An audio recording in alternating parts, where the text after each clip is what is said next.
Oras po ito, nasa linya po ng ating komunikasyon si Ginoong Leonardo Montemayor, ang chairperson po ng Federation of Free Farmers at dati pong Agriculture Secretary. Sir Leonardo, magandang umaga po, sir. Jade at Admar po inyong makakasama sa puso ng bayan ng SMNA. Maraming salamat po sa inyong oras. Thank you very much Ben, Jay and Admar. Magandang umaga po sa inyo at sa lahat po na nakikinig. Unahin ko lang itong plano po ng NFA na taasan po yung kanilang buying price ng palay sa 24 pesos per kilo. Ano pong masasabi po ninyo dito? Well, okay po sa amin yun. Although I note that yung 24 piso lang po ang dagdag eh. Kasi ang kasalukuyang presyo ay 23 sa mga yung tinatawag na clean and dry o tuyo na palay. So that's good para mas mas lalo pong inganyo ang farmers na mag-deliver po ng kanilang palay sa NFA. Opo. At ito naman po yung yung dami naman ng mga nakukuha na harvest ng NFA sa mga magsasaka. Nahihit ba yung target, Sir Leonardo? Ano bang masasabi mo? Ang isang malaking problema kasi ngayon, for example, dyan sa lalawigan ng Occidental Mindoro, ay punong-puno pa rin mga bodega ng NFA doon. Kaya kahit na gusto ng farmers mag-deliver, hindi rin tatanggapin ng NFA kasi walang spasyo sa kanilang mga bodega. So masyado pong hindi po nakakabili ang NFA because of the problem sa warehouse congestion.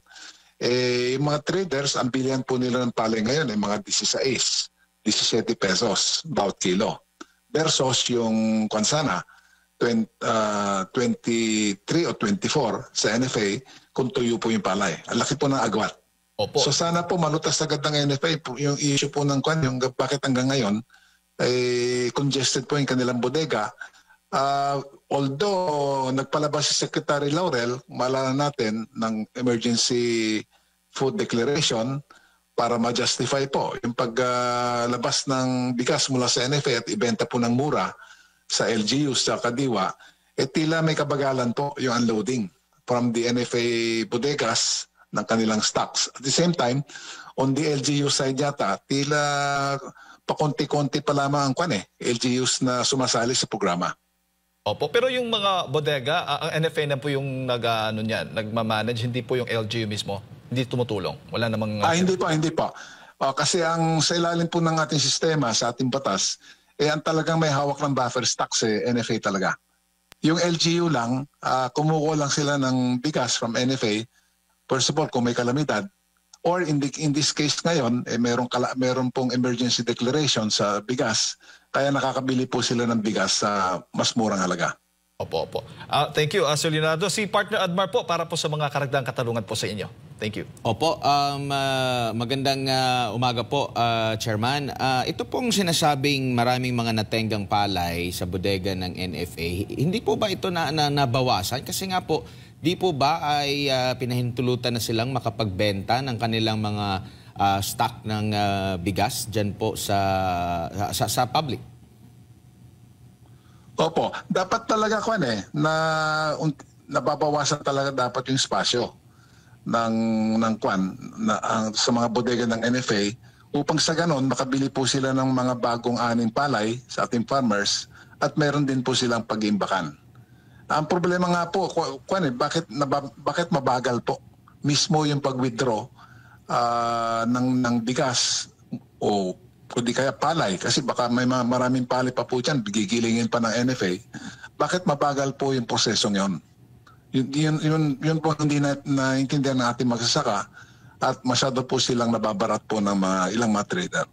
Opo, at ito pong namomonitor po ninyo na merong pang mga natenggang mga palay. Certain lugar lang po ba ito or lahat ng mga warehouses po nila? Specific na reports na umabot sa akin so far dito sa Occidental Mindoro, pero hindi po ako magtataka kung may similar problems na nangyayari ngayon din sa ibang dako po ng Pilipinas. Kung saan po yung mga bodega ng NFA hindi po nila na manage sang mabuti yung kanilang stocks. Kasi dapat sana nito, Admar, bago anihan, kagaya po ngayon, anihan po, nag-umpisa ng February, dapat most of the bodega space ng NFA ay dapat tawag dito, empty na ngayon. Because alam naman natin, lalo na yung nakarang taon, daming mga bagyo, dapat talaga, many of the old stocks of NFA dapat po na-release nila for calamity assistance, especially through the DSWD at saka LGU. Bakit ang laki pa ng kanilang volume ng inventory? So, bakit nakaganon? Opo. Kaya dapat talaga inspeksyonan ng mabuti at pag-aralan ng mabuti kung bakit ganon ang pamamahala po ng ilang mga branches ng ating National Food Authority. Opo, para at least alam lang po ng publiko ang kalakaran po dito. Pag sinabi po natin na marami pang mga natenggang mga palay, ibig sabihin po ba nito kayang makontrol or pwedeng mababa ang bilihan ng palay or posibleng hindi sila bibili ng palay dahil mayroon pang mga nakaimbak at nang sa ganun hindi mataas or kumbaga kaya nilang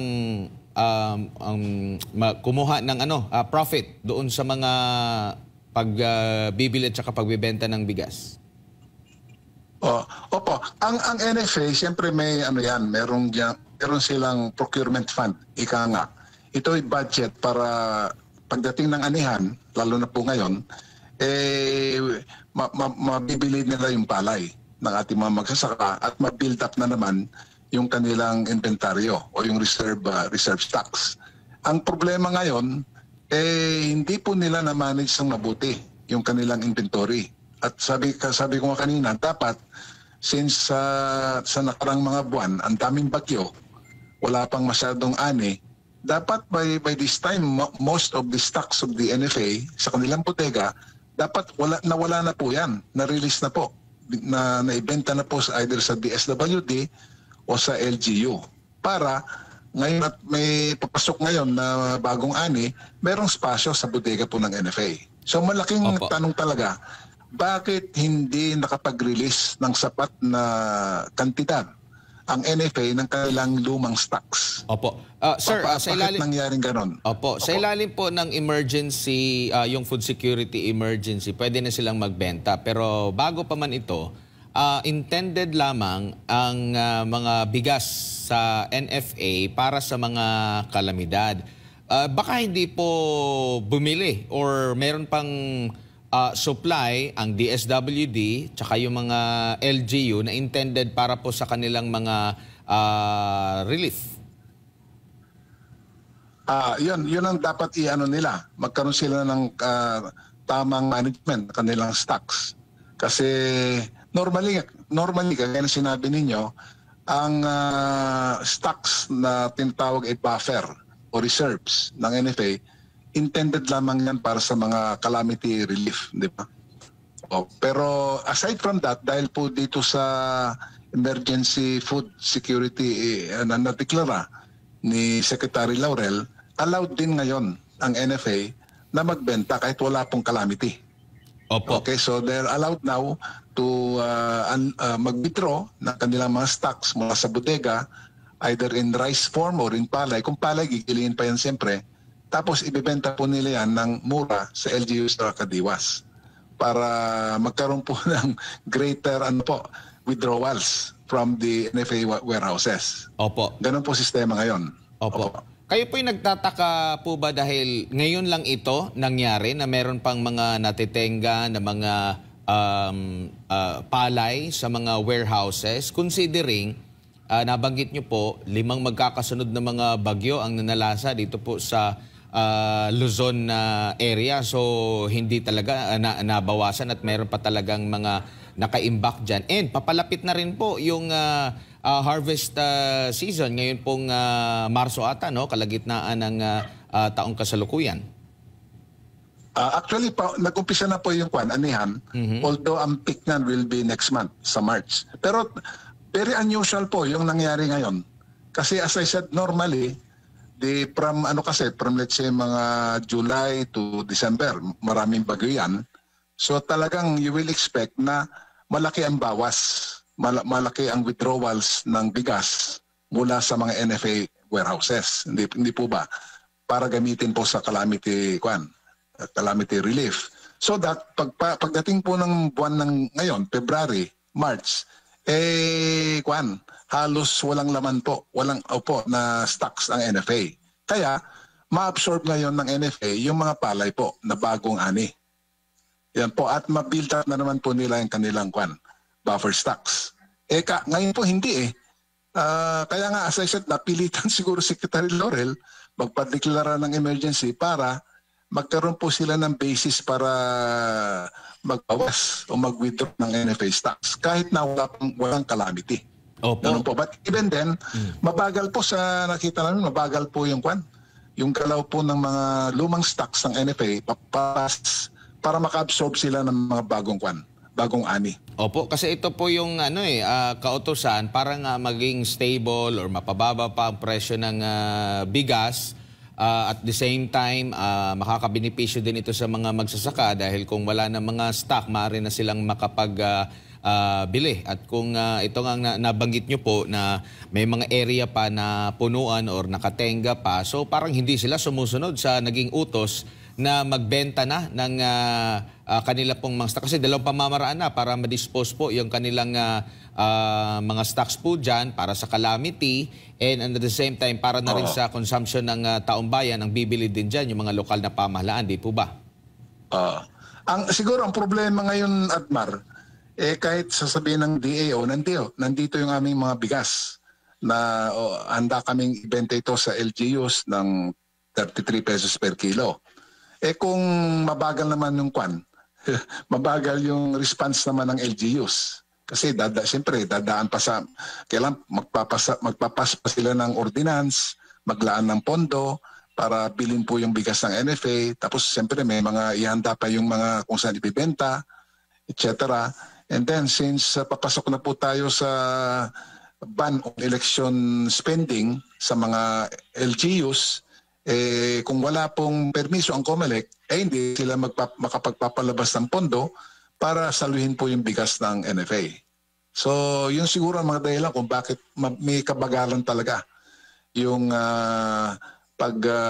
pamimili ng mga LGUs ng mga stocks mula sa NFA. So, ang NFA naman, dahil doon, siguro, na masyadong naantala naman yung kanilang pagre-release po sa mga bodega ng kanilang mga bigas. Pag ganito, So it's a management. Ang laki managerial kon dito. Kumbaga, sa tingin ko, mismanagement ito, Admar kung bakit inalaw po ng NFA na humantong po sa ganitong sitwasyon ngayon. Opo. Kumbaga, sumasalamin din ba ito po, Chairman, sa iba pang mga produkto natin? Kasi dito nga na meron na mga warehouses, i-manage mo na lang, how much more doon pa sa iba pa nating mga produkto. Kaya hindi nakakapagtaka na biglang sipa, biglang babarin yung presyo ng mga produkto po natin kasi hindi po yung tama yung management. Opo, at saka parang hindi tayo natututo Hindi ba every year, yung alam sa sibuyas, ngayon kamatis. Alam naman natin kung kailan yung harvest ng mga produktong ito. Bakit wala pong wala pong sistema para saluhin yung produkto natin mga magsasaka in such a way na wag naman yung halos itapon mo na yung yung inani dahil bagsak masyado ang presyo. So, nasaan po yung sistema, nasaan yung programa? As I said, ma-anticipate naman natin ito So, bakit hindi pa po na itatayo o na ipapalagay sa tamang lugar yung sistema o programa na mapili yung produkto ng ating farmers sa magandang, reasonabling presyo at makarating ito sa abot kayang halaga naman sa ating consuming public. Sir, gaano po kahalaga na real-time yung data sa pagpaplano po? Kaya ba ng ating government na magkaroon ng real-time data para kumbaga systematic yung pag-aangkat, pag-aantay dahil meron namang aanihin, hindi mo na mag-aangkat kasi napakarami pa ng supply, para maiwasan po yung mga tinatapon na lang po kahit saan dahil nga po sa mababang buying price nito? I think so dahil with all this yung mga bagong tawag dyan digital tools, di ba?